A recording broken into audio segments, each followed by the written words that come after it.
بسم اللہ الرحمن الرحیم۔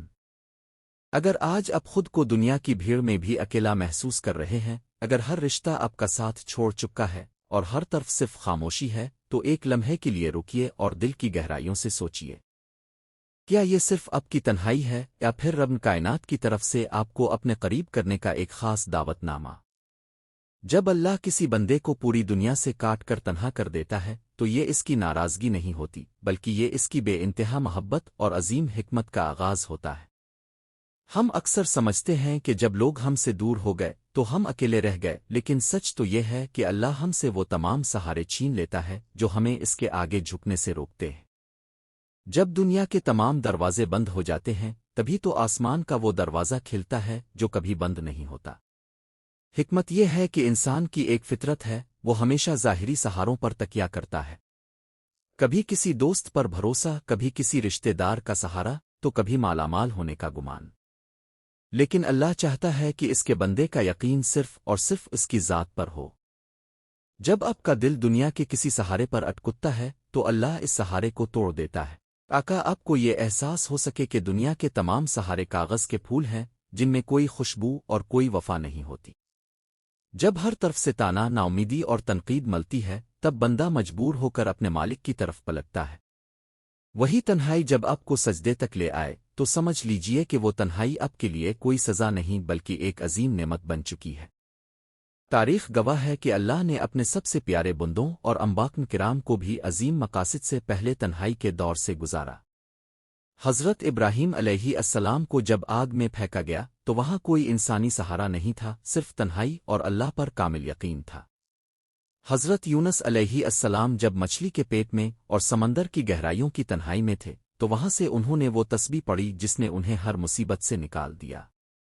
ہمارے پیارے نبی کریم حضرت محمد مصطفیٰ صلی اللہ علیہ وآلہ وسلم کو بھی نبوت کے عظیم منصب سے سرفراز کرنے سے پہلے غار ہرا کی تنہائیوں میں بھیجا گیا۔ اس تنہائی کا مقصد صرف یہ ہوتا ہے کہ انسان دنیا کے شور سے دور ہو کر اپنے اندر اور اپنے رب کے ساتھ ایک گہرا تعلق قائم کر سکے۔ جب دنیا کا شور خاموش ہوتا ہے تبھی تو دل کی آواز اور قرآن کے پیغام کی مقناطیسی کشش سمجھ آتی ہے۔ آپ کی یہ تنہائی آپ کو اندر سے مضبوط بنانے کا ایک ذریعہ ہے۔ اللہ آپ کے دل سے وہ تمام گندگی اور دنیا کی محبت نکالنا چاہتا ہے جو آپ کے روحانی درجات میں رکاوٹ بنتی ہے۔ جب آپ اکیلے ہوتے ہیں تو آپ کو یہ موقع ملتا ہے کہ آپ اپنے اعمال کا محاسبہ کریں، اپنے گناہوں پر شرمندہ ہو کر توبہ کریں اور اپنے مالک سے ایسی بات کریں جو آپ کسی دوسرے انسان سے نہیں کر سکتے۔ دنیا آپ کے رونے پر آپ کا مذاق اڑا سکتی ہے، لیکن اللہ آپ کے اکیلے پن کے ان آنسوؤں کی قدر کرتا ہے جو رات کے آخری پہر میں اس کے آگے گرتے ہیں۔ ان آنسوؤں کی قیمت دنیا کی کسی دولت سے زیادہ ہوتی ہے۔ جب اللہ آپ کو تنہا کرتا ہے تو وہ آپ کو ایسی باتیں اور ایسی حکمت سکھاتا ہے جو بھیڑ میں کبھی سمجھ نہیں آ سکتی۔ آپ کو دنیا کی حقیقت معلوم ہوتی ہے، آپ کو پتہ چلتا ہے کہ کون آپ کا اپنا ہے اور کون صرف وقت گزاری کے لیے آپ کے ساتھ تھا۔ یہ تنہائی آپ کے لیے ایک پیوریفائنگ پروسیس ہے، ایک ایسی بھٹی ہے جس میں تپ کر انسان کندن بنتا ہے۔ آپ کو لگتا ہے کہ آپ ٹوٹ رہے ہیں، لیکن اصل میں اللہ آپ کو نئے سرے سے تیار کر رہا ہوتا ہے، ایک بہت بڑے مقصد کے لیے۔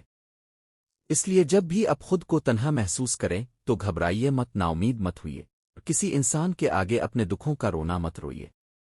اپنی اس تنہائی کو سجدوں میں بدل دیجیے۔ تہجد کے وقت اٹھیے، جب پوری دنیا سو رہی ہو تب اپنے رب کے سامنے اپنے دل کا حال رکھیے۔ اللہ سے کہیے کہ اے میرے رب، اگر تو میرے ساتھ ہے تو مجھے کسی دوسرے کے سہارے کی ضرورت نہیں۔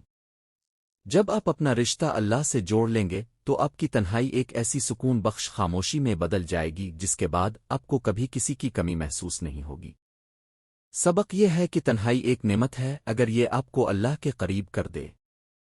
اس وقت کو اپنے رب سے گفتگو کا ذریعہ بنائیے، قرآن سے دل لگائیے اور اپنے آپ کو بہتر انسان بنائیے۔